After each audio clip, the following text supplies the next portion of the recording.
Hello friends, welcome to all of you. तो आज की इस वीडियो में हम बात करेंगे उत्तराखंड टेस्ट सीरीज का ये तीसरा पार्ट है। और इससे पहले दो पार्ट्स बन चुके हैं, तो आप उनको देख सकते हैं, प्लेलिस्ट में मैंने उनको रखा हुआ है।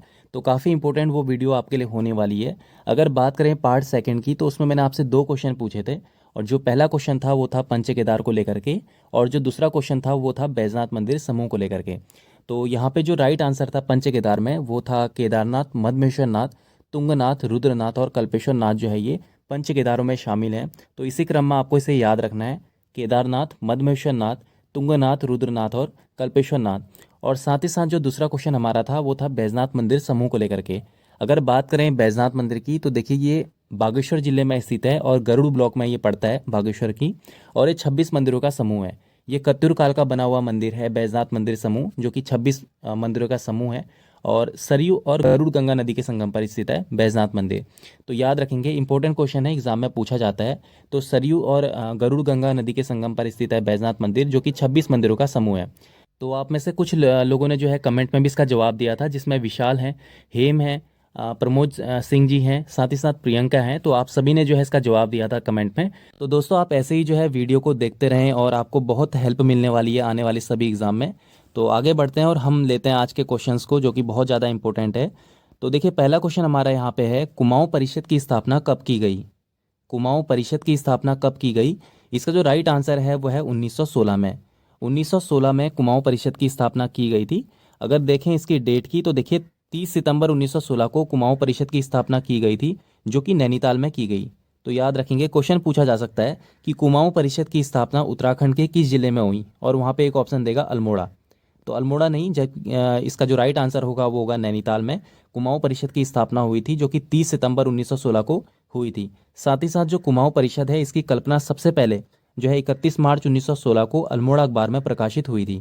तो कुमाऊं परिषद की स्थापना से पहले जो इसकी कल्पना की गई थी वो 31 मार्च 1916 को अल्मोड़ा अखबार में प्रकाशित हुई थी। तो क्वेश्चन पूछा जा सकता है कि कुमाऊं परिषद की जो कल्पना है सबसे पहले कब प्रकाशित की गई थी अल्मोड़ा अखबार में? तो इसका जो राइट आंसर होगा वो होगा 31 मार्च 1916। और कुमाऊं परिषद की स्थापना हुई थी नैनीताल में 30 सितंबर 1916 को। देखिए, अगला क्वेश्चन है, निम्न में से किसे लोकनायक के नाम से जाना जाता है? निम्न में से किसे लोकनायक कहा जाता है? इसका जो राइट आंसर है वो है हरगोविंद पंत। हरगोविंद पंत जी को जो है लोक नायक के नाम से जाना जाता है। अगर बात करें हरगोविंद पंत की, तो देखिए 19 मई 1885 को चितई गांव अल्मोड़ा में जो है इनका जन्म हुआ है। और इन्हें अल्मोड़ा कांग्रेस की रीढ़ भी कहा जाता है, हरगोविंद पंत को। तो क्वेश्चन पूछा जा सकता है कि अल्मोड़ा कांग्रेस की रीढ़ किसे कहा जाता है? तो याद रखेंगे, हरगोविंद पंत जी को जो है अल्मोड़ा कांग्रेस की रीढ़ कहा जाता है, जिनका जन्म 19 मई 1885 को चितई गांव अल्मोड़ा में हुआ था। तो इंपॉर्टेंट क्वेश्चन है, इसे आप याद रखेंगे। देखिए, अगला क्वेश्चन है, फॉरेस्ट ग्रीवेंस कमेटी का गठन कब किया गया? फॉरेस्ट ग्रीवेंस कमेटी का गठन कब किया गया था? इसका जो राइट आंसर है वो है 1921 में। 1921 में फॉरेस्ट ग्रीवेंस कमेटी का गठन किया गया था। अगर इस फॉरेस्ट ग्रीवेंस कमेटी की अगर हम बात करें, तो देखिए इसकी डेट जो है वो 13 अप्रैल 1921 है।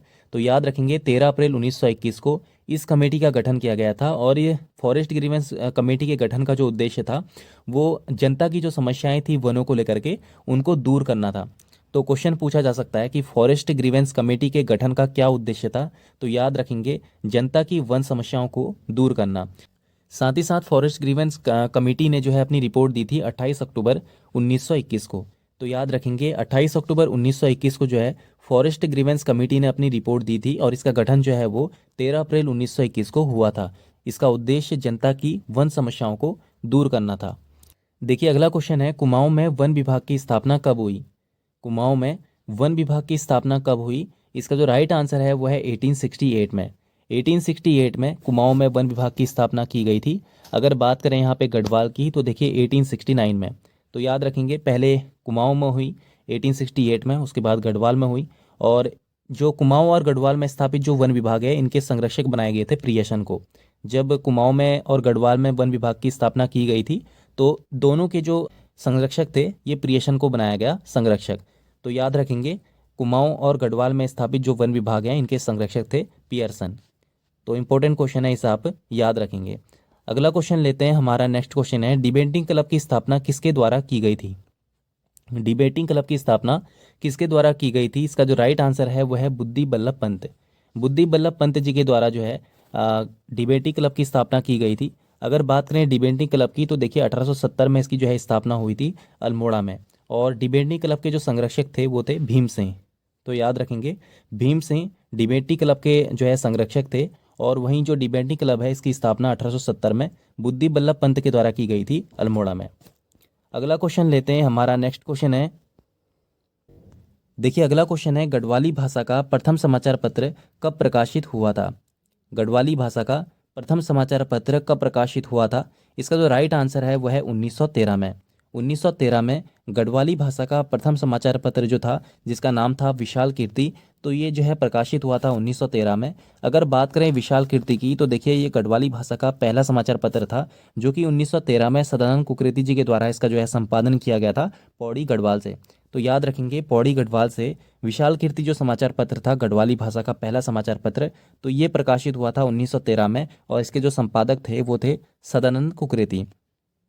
इसके अलावा अगर हम बात करें तो गढ़वाल में प्रकाशित जो पहला हिंदी समाचार पत्र था, ये गढ़वाल समाचार था। और ये 1902 में गिरिजानंद नैथानी जी के द्वारा जो है लैंसडाउन से प्रकाशित किया गया था। तो दोनों इंपॉर्टेंट जो है फैक्ट हैं, तो आप याद रखेंगे।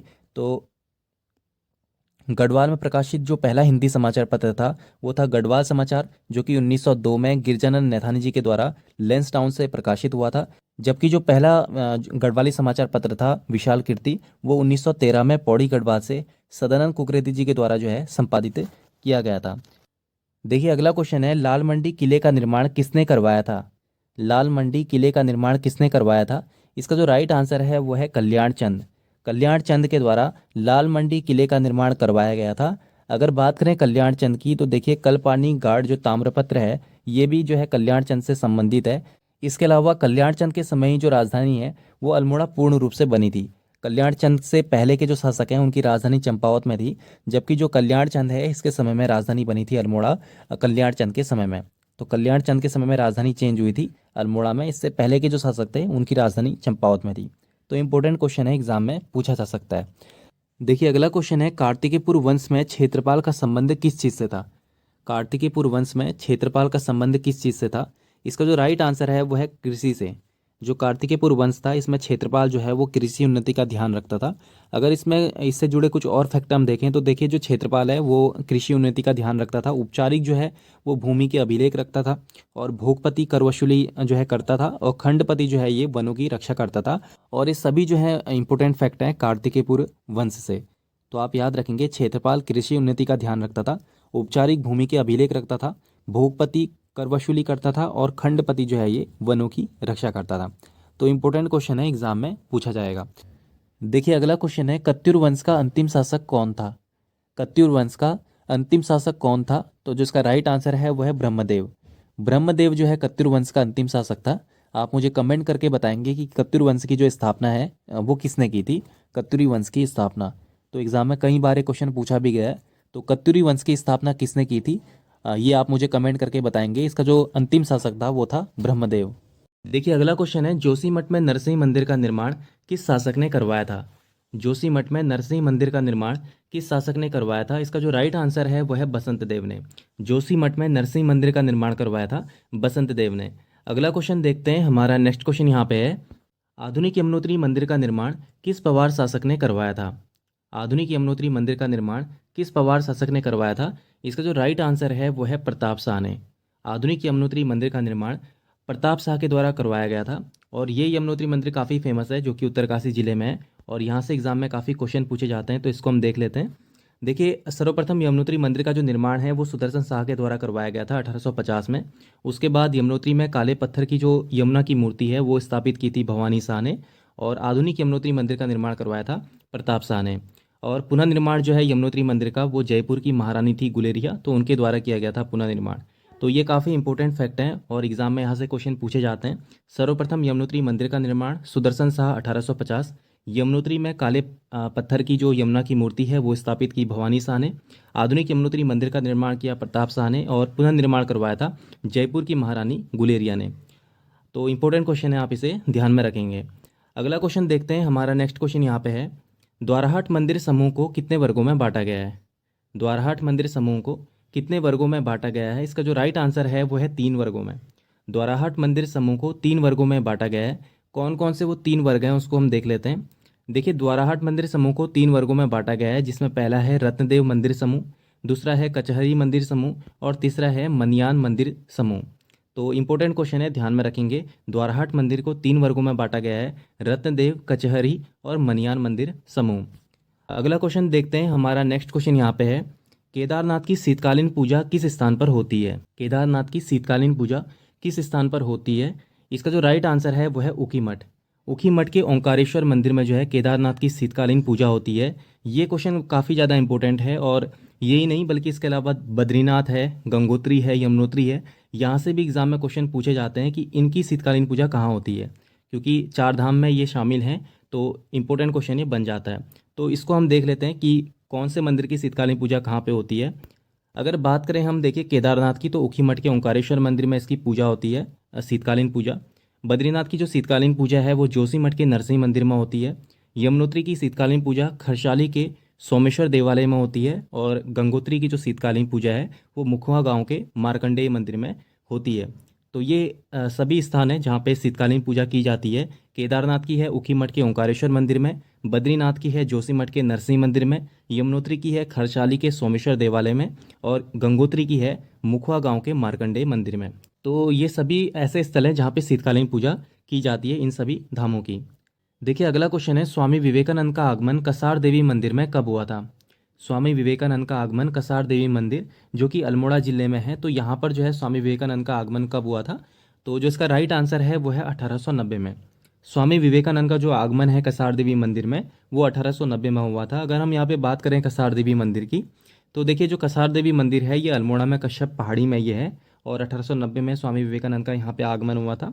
इसके अलावा कसार देवी मंदिर से 14 नृतकों के जो है चित्र प्राप्त हुए हैं, जो कि प्रागैतिहासिक काल के हैं। तो क्वेश्चन पूछा जा सकता है, उत्तराखंड के किस प्राचीन मंदिर से 14 नृतकों के चित्र प्राप्त होते हैं जो कि प्रागैतिहासिक काल के हैं? तो याद रखेंगे कसार देवी मंदिर जो कि अल्मोड़ा जिले में है, यहाँ से 14 नृतकों के चित्र प्राप्त होते हैं जो कि प्रागैतिहासिक काल के हैं, पाषाण काल के हैं।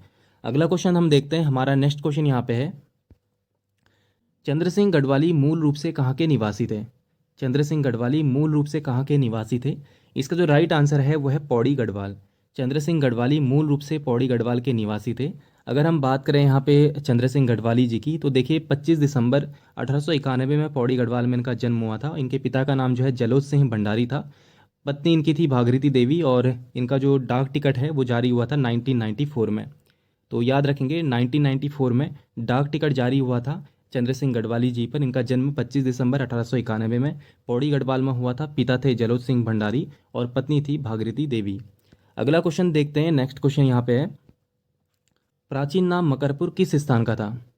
प्राचीन नाम मकरपुर किस स्थान का था? इसका जो राइट आंसर है वो है बाजपुर। बाजपुर को जो है प्राचीन समय में मकरपुर के नाम से जाना जाता था। अगला क्वेश्चन है, रुद्रपुर में रेल सेवा का प्रारंभ कब हुआ था? रुद्रपुर में रेल सेवा का प्रारंभ कब हुआ था? इसका जो राइट आंसर है वो है 1886 में। 1886 में रुद्रपुर में रेल सेवा का प्रारंभ हुआ था। अगला क्वेश्चन है, जनजाति आस्था का केंद्र घटकू किस स्थान में है? जनजाति आस्था का केंद्र घटकू किस स्थान पर है? इसका जो राइट आंसर है वो है चंपावत में। जनजाति आस्था का केंद्र जो घटकू है वो चंपावत जिले में स्थित है। तो याद रखेंगे चंपावत जिले में स्थित है जनजाति आस्था का केंद्र घटकू। देखिए अगला क्वेश्चन है, गोरा अठावली त्यौहार का संबंध किस जनजाति से है? गोरा अठावली त्यौहार का संबंध किस जनजाति से है? इसका जो राइट आंसर है वो है राजी जनजाति से। गोरा अठावली जो त्यौहार है उसका संबंध है राजी जनजाति से। अगला क्वेश्चन है, मलेरिया शोध उन्मूलन केंद्र कहाँ स्थित है? मलेरिया शोध उन्मूलन केंद्र कहाँ स्थित है? इसका जो राइट आंसर है वो है भवाली में। मलेरिया शोध उन्मूलन केंद्र है भवाली में।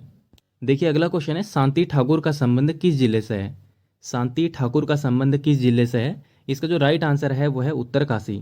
शांति ठाकुर का जो संबंध है वो है उत्तरकाशी से। अगर हम यहाँ पे बात करें शांति ठाकुर की, तो देखिए इन्हें जो है उत्तराखंड में ग्लेशियर लेडी के नाम से जाना जाता है, शांति ठाकुर को, जो कि उत्तरकाशी की निवासी हैं। तो क्वेश्चन पूछा जा सकता है उत्तराखंड की ग्लेशियर लेडी किसे कहा जाता है? तो याद रखेंगे शांति ठाकुर को कहा जाता है, जो कि उत्तरकाशी की निवासी हैं।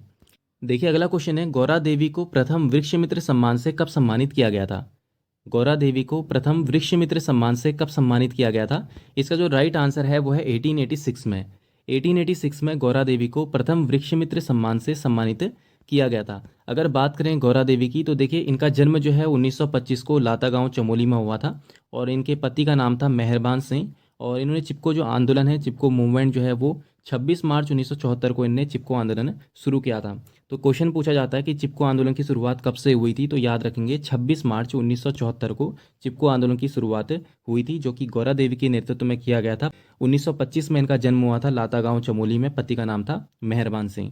देखिए अगला क्वेश्चन है, लाइफ टाइम अचीवमेंट पुरस्कार के तहत कितने रुपए की धनराशि दी जाती है। लाइफ टाइम अचीवमेंट पुरस्कार के तहत कितने रुपए की धनराशि दी जाती है, इसका जो राइट आंसर है वो है 5 लाख रुपए की। लाइफ टाइम अचीवमेंट पुरस्कार के तहत 5 लाख रुपए की धनराशि दी जाती है। यहाँ से एग्जाम में काफ़ी क्वेश्चन पूछे जाते हैं कि किस पुरस्कार के तहत कितने रुपए धनराशि दी जाती है, और अभी जो है स्पोर्ट्स में इंडिया काफ़ी अच्छा कर भी रहा है, तो यहाँ से क्वेश्चन एग्जाम में पूछा जा सकता है किस स्पोर्ट्स में कितने रुपए की धनराशि दी जाती है। तो इसको हम देख लेते हैं। देखिए अगर बात करें देवभूमि खेल रत्न पुरस्कार की, तो 5 लाख रुपए की यहाँ पे धनराशि दी जाती है। और वहीं लाइफ टाइम जो अचीवमेंट पुरस्कार है, इसके तहत भी 5 लाख रुपए की धनराशि दी जाती है। और अगर बात करें द्रोणाचार्य पुरस्कार की, तो यहाँ पे 3 लाख रुपए की धनराशि दी जाती है द्रोणाचार्य पुरस्कार में। तो याद रखेंगे देवभूमि और लाइफ टाइम 5 लाख, द्रोणाचार्य पुरस्कार 3 लाख। तो इसको आप ऐसे रिपीट करेंगे तो आपको इजीली याद हो जाएगा। तो इंपॉर्टेंट क्वेश्चन है, यहाँ से एग्जाम में क्वेश्चन पूछे जाते हैं, तो आप याद रखेंगे ये धनराशि दी जाती है इन खेल पुरस्कारों में। देखिए अगला क्वेश्चन है, उत्तराखंड राज्य से उत्तर प्रदेश के कितने जिले लगते हैं। उत्तराखंड राज्य से उत्तर प्रदेश के कितने जिले लगते हैं, इसका जो राइट आंसर है वो है 7 जिले। उत्तराखंड राज्य से उत्तर प्रदेश के 7 जिले लगते हैं। और कौन कौन से वो जिले हैं इसको हम देख लेते हैं। देखिए अगर बात करें उत्तर प्रदेश के 7 जिलों की, तो सहारनपुर, मुजफ्फरनगर, बिजनौर, मुरादाबाद, रामपुर, बरेली और पीलीभीत जो है ये उत्तर प्रदेश के 7 जिले उत्तराखंड से लगते हैं। तो काफ़ी अच्छा क्वेश्चन है और एग्जाम में क्वेश्चन पूछा भी जाता है। तो याद रखेंगे उत्तर प्रदेश के 7 जिले उत्तराखंड से लगते हैं, सहारनपुर, बिजनौर, मुजफ्फरनगर, मुरादाबाद, रामपुर, बरेली और पीलीभीत। तो इंपॉर्टेंट क्वेश्चन है, इसे आप याद रखेंगे। देखिए अगला क्वेश्चन है, उत्तराखंड फिल्म विकास परिषद का गठन कब किया गया था। उत्तराखंड फिल्म विकास परिषद का गठन कब किया गया था, इसका जो राइट आंसर है वह है 20 दिसंबर 1916 को। 20 दिसंबर 2016 को उत्तराखंड फिल्म विकास परिषद का गठन किया गया था। देखिए अगला क्वेश्चन है, हरिद्वार स्थित पिरान कलियर को किस व्यक्ति द्वारा बसाया गया था। हरिद्वार स्थित पिरान कलियर को किस व्यक्ति द्वारा बसाया गया था, इसका जो राइट आंसर है वह है राजा रामपाल। राजा रामपाल के द्वारा पिरान कलियर जो कि हरिद्वार में स्थित है, इस जगह को बसाया गया था राजा रामपाल के द्वारा। देखिए अगला क्वेश्चन है, गढ़फक किसका प्राचीन नाम है। गढ़फक किसका प्राचीन नाम है, इसका जो राइट आंसर है वो है हरिद्वार। गढ़फक जो है हरिद्वार का प्राचीन नाम है। तो ये इंपॉर्टेंट क्वेश्चन है, प्राचीन नामों से एग्जाम में क्वेश्चन पूछे जाते हैं, तो याद रखेंगे हरिद्वार को प्राचीन समय में गढ़फक के नाम से भी जाना जाता था। देखिए अगला क्वेश्चन है, रुद्रप्रयाग तहसील कब बनी थी। रुद्रप्रयाग तहसील कब बनी थी, इसका जो राइट आंसर है वो है 1889 में। 1889 में जो है रुद्रप्रयाग तहसील बनी थी। अगर यहाँ पे डेट की हम बात करें तो 30 सितंबर 1889 को रुद्रप्रयाग तहसील का निर्माण किया गया था, जबकि 16 सितंबर 1997 को रुद्रप्रयाग जिला बना था। तो याद रखेंगे 16 सितंबर इसकी डेट है, 16 सितंबर 1997 को रुद्रप्रयाग को जो है जिला बनाया गया था। देखिए अगला क्वेश्चन है, दरबान सिंह संग्रहालय की स्थापना कब हुई थी। दरबान सिंह संग्रहालय की स्थापना कब हुई थी, इसका जो राइट आंसर है वो है 1983 में। 1983 में दरबान सिंह संग्रहालय की स्थापना हुई थी। तो आप मुझे कमेंट करके बताएंगे कि दरबान सिंह संग्रहालय जो है उत्तराखंड के किस जिले में स्थित है। दरबान सिंह संग्रहालय उत्तराखंड के किस जिले में स्थित है, आप मुझे कमेंट करके बताएंगे। इसकी स्थापना 1983 में की गई थी। देखिए अगला क्वेश्चन है, पश्चिमी कुमाऊं का प्रवेश द्वार किसे कहा जाता है। पश्चिमी कुमाऊं का प्रवेश द्वार किसे कहा जाता है, इसका जो राइट आंसर है वह है रामनगर। पश्चिमी कुमाऊं का प्रवेश द्वार कहा जाता है रामनगर को, और कुमाऊं का प्रवेश द्वार कहा जाता है काठगोदाम को। तो याद रखेंगे पश्चिमी कुमाऊं का प्रवेश द्वार है रामनगर।